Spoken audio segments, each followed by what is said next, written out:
Twongeye tubahaye ikaze mwese abasanze umurongo mugari w'Ishingiro TV.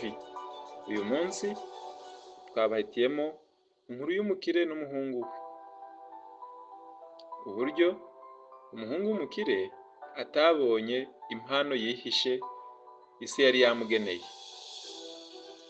Ntuze gucikwa, uraza kumva uko byagenze.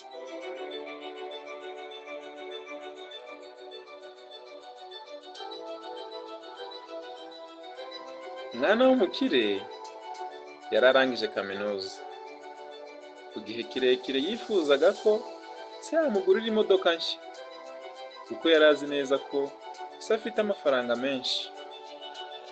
Ku munsi w'ibirori byo kurangiza kaminuza, se yaramuhamagaye mu cyumba cy'akazi maze amuha impano irimo urupapuro ipfunyitse neza, anamushimira kuba yarangije amasomo ye ya kaminuza.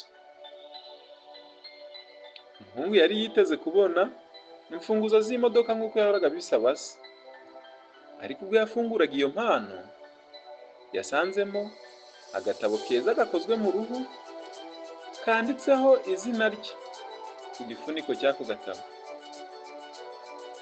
Yahise arakara cyane, arakabya, atuka se, asiga agatabo aho arigendera, ndetse asohoka aho yihuse.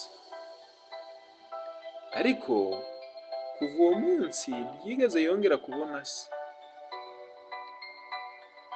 Yaje kugera ku bukire nk'ubwa se, agira inzu nziza n'umuryango. Amaze gukura, yatangiye gutekereza ko se ashobora kuba asigaye ashaje, maze yumva ko akwiye kumusanga no kumusaba imbabazi. Ariko mbere y'uko abigeraho, yakiriye ubutumwa bumwumvisha ko se yapfuye. Yahise agaruka iwabo kugira ngo yite ku mutungo wasizwe na se. Mu gihe yari akiri muto, arimo atondeka, akora uturimo dutandukanye, atondeka n'inyandiko z'ingenzi za se, yabonye ka gatabo yari yarataye mu minsi yashize. Yaragatoye, agitangira kugafungura, urufunguzo rw'imodoka rwari inyuma mu mpapuro. Hari handitse amagambo ngo yishyuye byose. Aho iyi modoka izakugeza hose, ujye wandika ibyahabereye kugira ngo ubyigireho mu kumvira no kwicisha bugufi no kwakira neza impano yose wateguriwe. Niso ndagukunda. Umuntu ukurikira iri somo, ese wowe ni ayahe masomo wakura muri iyi nkuru?